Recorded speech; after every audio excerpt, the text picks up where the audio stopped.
একদিন শ্বেতকেতু তার পিতার কাছে বসেছিলেন। এমন সময় একজন ব্রাহ্মণ হেসে তাদের সম্মুখেই তার মাকে যৌন আবেদন জানায় এবং বলপূর্বক তার হস্ত ধারণ করে নিয়ে যায়।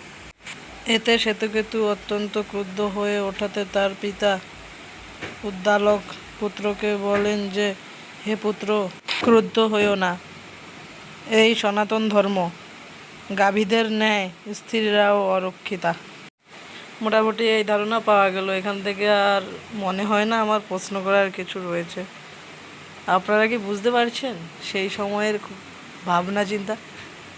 কোথা থেকে ব্রাহ্মণরা কেমন জ্বালাতেন মানুষ। দ্বিতীয়, লক্ষ্য করেন স্ত্রীরাও অরক্ষিত সনাতন ধর্মে, এই কথাটাও বলা হয়েছে। দেবদেবীরা এত কিছু করে দিয়ে গেছে, অথচ নারীর জন্য প্রশ্ন তো থাকেই।